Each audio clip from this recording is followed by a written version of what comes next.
Hello there, true amateur whiskey lore. Time for another whiskey tasting, and today it's a Thursday, and I am doing a retasting of a whiskey. I'm ready for a sip of something because I have been reading a book today that this is basically politics. It's a whole book filled with all the politics that happened on the way to Tennessee Prohibition, what happened during Prohibition, and then what happened after. And honestly, there are not a lot of distillers talked about in this book. In fact, almost no distillers are mentioned in this book, whereas you hear about wholesale liquor dealers because they really ended up being the first big issue once Tennessee Prohibition came about. But it's almost exclusively a book on politics, talking about Democrats and Republicans and how they fought against each other and how people were switching parties and all these factions were growing up. And it's for me, researching on writing a book about Tennessee whiskey history is invaluable. The footnotes alone are worth the price of admission. But what I'm going to write is going to be a lot more story driven than what this is. And I think a lot of that could be encapsulated without going into ad nauseum, which is basically what happens during that book. So if you've ever read Last Call by Daniel Okrent, it also is a very political book. It is more about the politics of national prohibition than it is about individual distillers. But it's an entertaining read. It's actually a much easier read than this is, but both of them are very valuable in terms of what they do. My job is going to be to entertain you as well as get you those facts without just putting you to sleep. Because I can tell you right now, I have 240 pages of just notes. And I'm not even through. I'm through 14 chapters out of what will probably be 20 chapters in that book. So some of this is going to get condensed down. I can promise you. But there's probably going to be some whiskey lore stories episodes coming out of this as well. All right, time to jump in and do this tasting on Colonel E.H. Taylor's Small Batch Bottled in Bond. Now this is a whiskey that I will be honest with you. This bottle has not gone down very much since I traded for this. I don't even remember when I traded for this, but I did trade for this. And now that I have it, I don't drink it. It just sits in the cabinet. And I don't know why. I just don't feel compelled to go drink it. So I'm going to go in. I'm going to do another nosing and tasting of this and see if I can detect, now that my senses are getting better and better, if I can give a specific reason why this may not be one that I have leaned on as much. And to that point, actually I have Buffalo Trace, which is the same mash bill, the low rye mash bill. I've had Old Charter. I've tasted George T. Stagg. Actually, it was Stagg Jr., I think, that I tried. I like the Stagg Jr. Benchmark, same family. Not a big fan of Benchmark, but mainly because of the rough edges of it. Old Charter I liked when I tried the 8-year version of it. Now it's called Old Charter 8, but it's not 8 years old, and I'm not as big a fan of it. It's good on ice in the summertime when you're really wanting a bourbon, but maybe not overly into tasting it.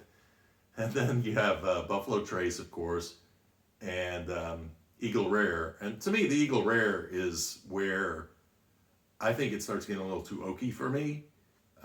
So I'm more on the Buffalo Trace side. But my Buffalo Trace, as much as I love the bottle, and I don't drink it as much as, say, Four Roses or some of the other bourbons, Old Forester, that I'm much more attached to. And it's funny how we play favorites and we'll grab one over another, but just kind of works that way. So I'm wondering whether E.H. Taylor's sort of suffering from that a little. This is a higher proof. This is going to be at 100 proof because it is bottled in bond. Thank you, Colonel E.H. Taylor. And John G. Carlisle, who actually still graces the top of the tax stamp which is not a legal tax stamp, but is a decorative tax stamp on this particular bottle. It's a great bottle. I like everything about the bottle. I just have to say, can I get into the whiskey? So, all right, so on the nose on this whiskey, the first thing that really stands out to me is the kind of oily leather note that comes out. There's a nuttiness to this. It's kind of a hazelnut maybe that I'm pulling out of this. Again, now this is interesting because I like leather as a small hint. I don't necessarily like a large amount of it, and I don't really like hazelnut. So we may be finding, maybe my nose is seeking out the things that I'm not a big fan of in this. Vanilla, oak, definitely coming through. I mean, a lot of this says traditional bourbon.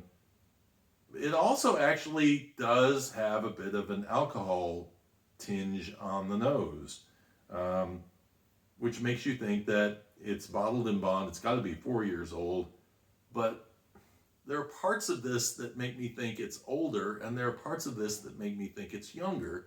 And so what I'm thinking is that they are blending together old and new whiskeys in this. Because there's even a little sawdust note in there, which is interesting. Yeah, that hazelnut. I was trying to put my finger on it, and it wasn't until I nosed it here that I went, yep, hazelnut, that's what it is. Because it's been my mystery scent for a while. Cheers.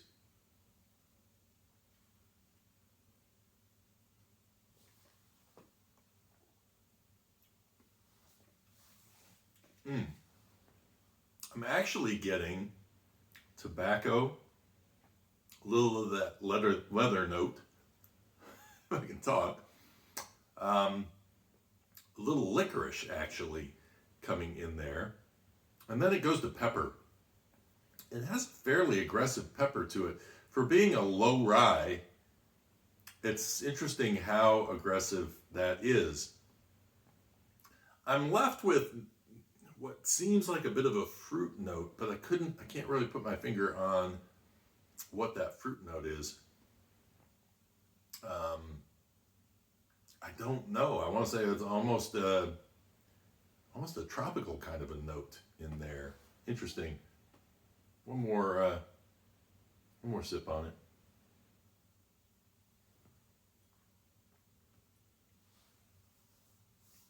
There is rye there. And you do get some of the butterscotch. What's interesting is it really goes almost immediately to that leather tobacco note. And so on the palate, that dominates quite a bit towards the end. So, I mean, if you're a cigar smoker, you probably would really enjoy this particular whiskey. And maybe that's what is drawing people in. There's a lot about this whiskey that says old school to me. There's a lot of this about this whiskey that says that it's probably being aged in the upper parts of the warehouse where it's getting some aggressive aging, somewhat like the Benchmark does, but not as aggressive as that to where it comes off with a really kind of nasty end.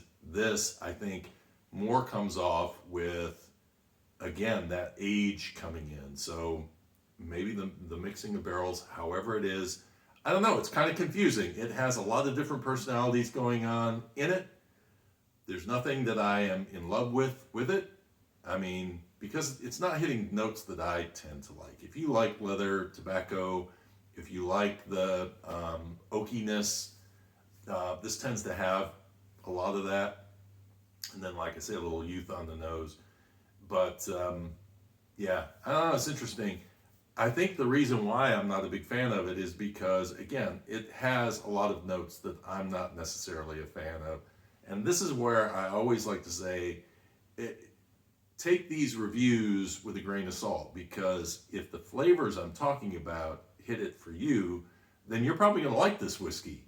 And I know a lot of people who do like this whiskey. So I just sort of feel like, for the price that people are charging for this now, I've seen this over $100 a bottle, and I think retail, this is supposed to be around 45 maybe.